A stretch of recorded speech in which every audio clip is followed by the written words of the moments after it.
Hello साथियों, मैं Bharti sir आप सबों को अपने चैनल एक्शन साइंस सर्किट पर बहुत ही स्वागत करते हैं। जैसे कि अपना लोग 12th फिजिक्स इलेक्ट्रोस्टैटिक के बारे में पढ़ रहे थे, उसमें हमने आपको आवेश का जो प्रॉपर्टीज था, उसके जो गुण थे, उसके बारे में अपन लोग डिटेल से डिस्कस किए थे। आज जो अपना लोग स्टडी करेंगे, आज अपना लोग करेंगे स्थिर विद्युत के लिए कूलम का नियम। जी, स्थिर विद्युत के लिए कूलम का नियम। इस सब रहने दीजिए, इस सब साइड में लिखा हुआ फ्रेज से हम आपको पहले तरह समझा देते हैं, उसके बाद इसको लिख लीजिएगा। ध्यान से समझिए सवाल, ध्यान दीजिएगा। देखिए, वैज्ञानिक का नाम है कूलम। क्या नाम है? कूलम। कूलम ने सबसे पहले बताए जो दो आवेश जब स्थिर होते हैं तो उसके बीच में बल लगता है। दो आवेश के बीच कितना बल लगता है, इस बल का मान जो ज्ञात करने के लिए कूलम ने एक फार्मूला दिया था। उस फार्मूला का आज हम ड्राइव किए हैं, देख लीजिएगा बाद में, पहले समझ लेते हैं। तो सब आदमी जानते हैं जो आवेश को हम Q से संकेत करते हैं। तो आवेश को जो हम Q से संकेत करते हैं, तो आपको बताए थे आवेश दो प्रकार के होते हैं। समान आवेश में आप जानते हैं प्रतिकर्षण होता है और समान आवेश में आकर्षण होता है। तो आवेश दो प्रकार के होते हैं, एक को पॉजिटिव कहते हैं, एक को निगेटिव कहते हैं। तो जब समान देते हैं तो प्रतिकर्षण और समान देते हैं तो आकर्षण। तो इन दोनों में जो प्रतिकर्षण और आकर्षण होता है तो इसमें बल लगता था। कितना बल लगता है, इसी बल को बताने के लिए कूलम आए। अब समझते हैं। तो सबसे पहले हम यह जानेंगे, जो कूलम साहब ने स्थिर विद्युत के लिए जो कूलम का नियम दिए हैं वह जानेंगे। ध्यान दीजिए, समान आवेश में प्रतिकर्षण और असमान आवेश में आकर्षण होता है। आकर्षण और प्रतिकर्षण में लगने वाले बल का मान आवेश के गुणनफल के समानुपाती और उनके बीच की दूरी के वर्ग का व्युत्क्रमानुपाती होता है। बात समझ बात को ध्यान से फिर से सुनिए। समान आवेश में प्रतिकर्षण और असमान आवेश में आकर्षण होता है। आकर्षण तथा प्रतिकर्षण में लगने वाले बल का मान आवेश के गुणनफल के सीधा समानुपाती और उनके बीच की दूरी के वर्ग का व्युत्क्रमानुपाती होता है। यही कूलम का नियम है। अब ध्यान से समझ लीजिए। देखिए, समान आवेश में प्रतिकर्षण तथा असमान आवेश में आकर्षण होता है। आकर्षण तथा प्रतिकर्षण में लगने वाले बल का मान आवेश के गुणनफल के सीधा समानुपाती तथा उनके बीच की दूरी के वर्ग का व्युत्क्रमानुपाती होता है। ध्यान दीजिए, हमने क्या करते हैं, कुछ दूरी पर दो आवेश को रखते हैं, जिसको हमने Q1 और Q2 रख दिए और इनके बीच की दूरी कितना ले लिए, R ले लिए। अब ध्यान दीजिए, तो हमने आपको बताया जो समान आवेश में क्या होता है प्रतिकर्षण और समान में क्या होता है आकर्षण। आकर्षण और प्रतिकर्षण में लगने वाले बल, तो बल किससे दिखाते हैं, F से। लगने वाले बल का मान आवेश के गुणनफल के, मतलब Q1 और Q2 के गुणनफल के समानुपाती और बीच के जो दूरी है ओकर वर्ग के व्युत्क्रमानुपाती होता है। अकरे हम क्या कहते हैं, कूलम के नियम कहते हैं। ध्यान से आप ध्यान दीजिए। अब नया नया शब्द आता होगा सर, समानुपाती और व्युत्क्रमानुपाती क्या होता है, तो आप ध्यान से समझ लीजिए। पूरा फिजिक्स में अगर ऊपर में जो चीज़ रहे तो उस समानुपाती समझना है, और नीचा में जो रहे लटकल ओकरा व्युत्क्रमानुपाती समझना है। जैसे एक बात हम आपको समझाना चाहे, जैसे हम एक फार्मूला लिखते हैं, दाब बराबर हम लिखते हैं बल बटे क्षेत्रफल। सब आदमी फार्मूला जानते हैं, दाब बराबर बल बटे क्षेत्रफल।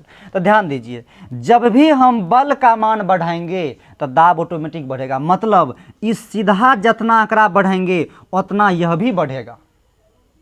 लेकिन अगर क्षेत्रफल को अगर हम बढ़ा देंगे तो दाब का मान घट जाएगा। क्षेत्रफल को घटा देंगे तो दाब का मान ऑटोमेटिक बढ़ जाएगा। आप कहिएगा कैसे? तो ध्यान दीजिए, आप सब आदमी कांटी देखे होंगे, ध्यान से समझिएगा। कांटी में क्या करते हैं, एक भाग नुकीला और एक भाग थोड़ा चौड़ा बनाया जाता है। अब मान के चलिए एक हथौड़ा हमने यहाँ बना लिया। अब बताइए, ई एरिया जो है कांटी का, ये देखिए ज़्यादा है और ई एरिया देखिए कम है, और इसको हम दीवार में हमको ले जाना है, अंदर ले जाना है, तो ई जो ही है ना मारेगा। देखिए इसका एरिया ज़्यादा है, तो ई एरिया ज़्यादा, ई एक हथौड़िया में गड़ेगा कि ई नोकिया वाला देवड़िया में जाएगा। तो आप ही समझिए इसका नोक कितना बहुत कम है, तो ई क्या कर देवलिया में घुस जाएगा। तो वही बात है कि अगर एरिया का मान जो है हम क्या कर दिए, घटा दिए हैं, तो एरिया का मान घटा देंगे तो ऑटोमेटिक दाब का मान बढ़ जाएगा, और दाब का मान बढ़ेगा तो अंदर चल जाएगा। बस समझ ना? तो वही चीज़ यहाँ पर देख लीजिए, ऊपर में अगर आप ये देख लीजिए, यहाँ पर ध्यान से, कहने का मतलब यह है, अगर ऊपर में बल है तो बल और दाब में समानुपातिक रिलेशन है, और क्षेत्रफल और दाब में व्युत्क्रमानुपातिक का संबंध है। कहने का मतलब यह जो है डायरेक्टली प्रोपोर्शनल का रिलेशन है, और इसमें इन्वर्सली प्रोपोर्शनल का रिलेशन है। बात समझ होंगे? तो वही बात यहाँ पर देख लीजिए, कूलम साहब ने यह बात बताए, जे समान आवेश में प्रतिकर्षण और असमान आवेश में आकर्षण होता है। आकर्षण तथा प्रतिकर्षण में लगने वाले बल का मान आवेश के गुणनफल के सीधा समानुपाती और बीच के जो दूरी है अकर वर्ग के व्युत्क्रमानुपाती होता है। यही कूलम का नियम है। अब ध्यान दीजिए, जब उन्होंने यह नियम दिया तो बहुत सारे व्यक्ति ने इस पर क्वेश्चन करने लगा। क्वेश्चन क्या किया, थोड़ा इसको देख लीजिए एक बार।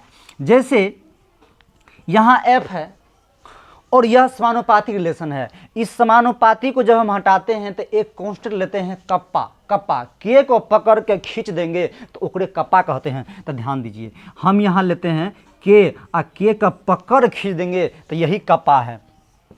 तो ये हमने आप यहाँ पर कांस्टेंट ले लिए, और यहाँ पर Q1 गुना Q2 बटे R स्क्वायर ले लिए।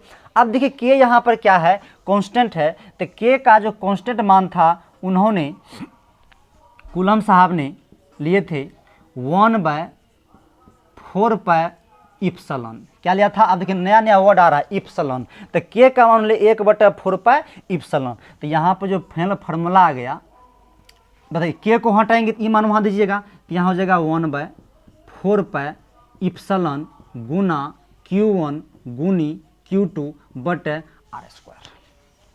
इतना बात जब उन्होंने दिए तो व्यक्ति ने विभिन्न प्रकार के प्रश्न उठाने लगे, जो सर आपने जो यह नियम दिया है, 2 आवेश लिए हैं, क्या 3 नहीं ले सकते हैं? क्या 4 नहीं ले सकते हैं? कहा छोड़ो पहले 2 पर समझो ना। तो कहा ठीक है, 2 ही आवेश को, यही 2 आवेश को हम उठा के पानी में रखें कुछ दूरी पर, हम धातु के प्लेट पर ले जाएं, हवा में ले जाए या कोई भी पदार्थ में ले जाएं, तो क्या सब के लिए बल बराबर लगेगा? तो कहा नहीं, बल सब के लिए अलग अलग लगेगा। तो वही बात यहाँ पर उन्होंने ये जो इप्सिलॉन दिया है, इप्सिलॉन को बोलते हैं विद्युतशीलता। क्या बोलते हैं? विद्युतशीलता। आप कहेंगे विद्युतशीलता क्या होता है? तो विद्युतशीलता के बारे में कूलम ने बताए कि संसार में जितना भी पदार्थ है वो हर पदार्थ का अपना अपना विद्युत का अलग अलग गुण होता है, ओकरे हम विद्युतशीलता कहते हैं। फिजिक्स के भाषा में क्या कहते हैं? विद्युतशीलता। और विद्युतशीलता को ही संकेत करते हैं एप्सिलॉन से। कैसे करते हैं? इप्सिलॉन से। तो बात समझ गए? जो भी पदार्थ है, सब पदार्थ का जो एप्सिलॉन होता है, नहीं विद्युतशीलता होता है, वो अलग अलग होता है, क्योंकि हर पदार्थ में विद्युत का गुण अलग अलग होता है, ओकरे हम क्या कहते हैं? विद्युतशीलता कहते हैं। और विद्युतशीलता को ही हम इप्सिलॉन कहते हैं।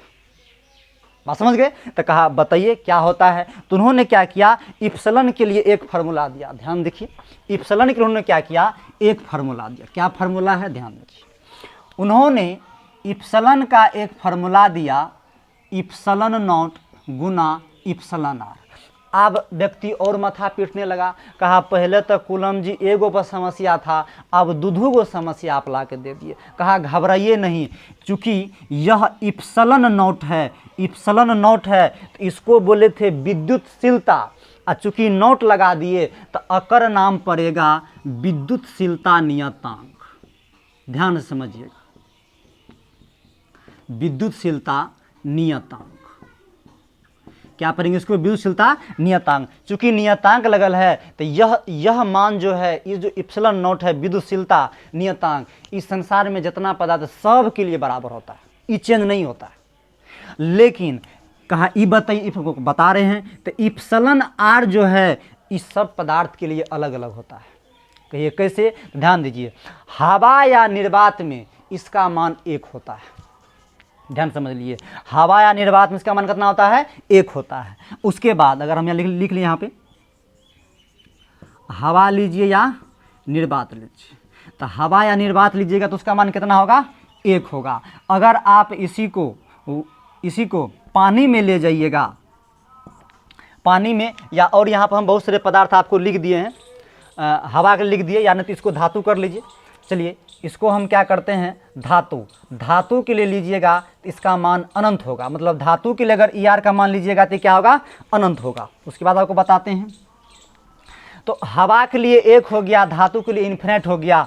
अन्य पदार्थ जब लीजिएगा आप, अन्य पदार्थ जब लीजिएगा तो ध्यान दीजिए, कहा कुछ नहीं, इप्सिलॉन आर जो है इसका मान क्या होगा, 1 से ज़्यादा और इन्फिनाइट से कम होगा। ये बात ध्यान से समझिए, सब बात 1 से ज़्यादा और इन्फिनाइट से कम होगा।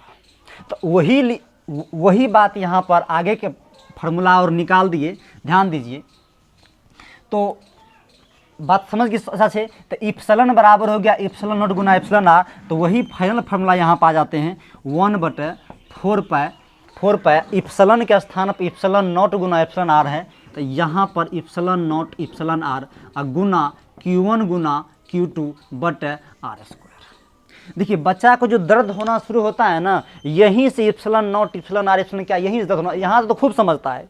जब ऐसा फॉर्मूला रहता है जो यहाँ तक बच्चा खूब समझता है, Q1 गुना Q2 बटे R², ये तो खूब समझता है। लेकिन जब ये से ही epsilon naught epsilon are epsilon, तभी से दर्द करना शुरू कर देता है।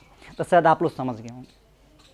तो आपसे क्वेश्चन नहीं पूछेगा, जो स्थिर विद्युत के लिए जो कूलम का नियम था वो किसने दिया था, तो कूलम नहीं दिए थे, बात समझ गए। और आवेश के बीच में जो बल लगता है वो बल का मान ज्ञात करने का फॉर्मूला किसने दिया था, तो कूलम साहब ने दिए थे। समझ गई बात को। अब ये बात हम आपको बारी बारी से समझा देते हैं, ध्यान से समझिए।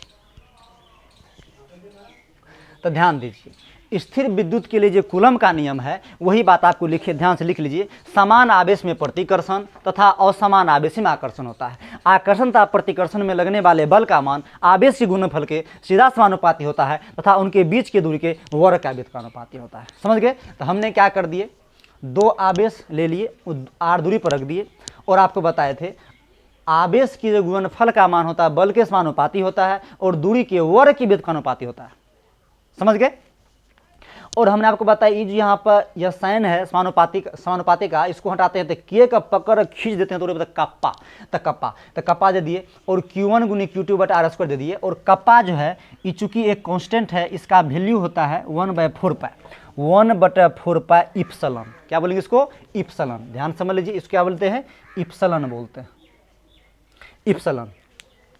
अब देखिए, तो वो F है तो F दिए, के को हम क्या कर दिए, हटा करके इसको यहाँ पर सटा दिए, इसको हटा के इसको सटा के, तो 1/4 पाई इप्सिलॉन गुना Q1 गुना Q2 बटा R²। आप देख लीजिए, ये जो आप इप्सिलॉन देख रहे हैं ये क्या है, विद्युतशीलता। आपको बताए थे हर पदार्थ में अपना अपना विद्युत का अलग अलग गुण होता है, उसी को हम विद्युतशीलता कहते हैं। ये विद्युतशीलता का फॉर्मूला होता है इप्सिलॉन नॉट गुना इप्सिलॉन आर। तो देखिए यहाँ पर इप्सिलॉन था तो इसको हटा के ई वाला यहाँ पर सटा दी, समझ गए ना, जैसे के तैसे यहाँ उतार दिए। तो ये जो इप्सिलॉन नॉट है, तो इप्सिलॉन नॉट को बोलते हैं विद्युतशीलता नियतांक। इसका एक मान होता है, या सब आदमी लैब प्राइमरी चार्ज है, याद कर लीजिएगा। देखिए 8.85 गुनी 10⁻⁻12 कूलम स्क्वायर बटे न्यूटन मीटर। आपके न्यूटन मीटर आपके सही कैसी मात्रा दे दिए तो कोई बात नहीं, आप ध्यान समझ लीजिए। Q1 गुनी Qt है, ये तो एक नियतांक है, इसका कोई मात्रक ही नहीं लेना है। ध्यान दीजिए, यहाँ पर Q1 गुना Q2 आवेश है, तो आवेश का मात्रक क्या होता है? कूलम। चूंकि इसका C गुना करेंगे तो C² हो जाएगा। और चूंकि यहाँ पर क्या है बताइए? बल है, तो बल है। अब बल का मात्रक क्या होता है? न्यूटन होता है। बात समझ है ना। और यहाँ पर R है, R क्या है? पर की दूरी है, तो 13 यहाँ मीटर स्क्वायर आपको दे दिए। बात है क्लियर? समझ गए होंगे। तो ये लगे इसका मात्रा यहाँ दे दिए। तो ईच यहाँ इसी को हम और तरीका से लिख लिए 1/36 पाई गुनी 10⁹ कूलम स्क्वायर पर न्यूटन मीटर स्क्वायर। बात समझ गए होंगे सब आदमी। और इप्सिलॉन आर जो है ये एक आपेक्षिक विद्युतशीलता, या इसी को एक नया वर्ड आप बोल सकते हैं पराविद्युतांक। क्या बोलेंगे? पराविद्युतांक। आप ध्यान से समझिए, अगर अभी भी आप नहीं समझे हैं तो एक बार ध्यान दीजिए। ये क्या है? इप्सिलॉन नॉट है।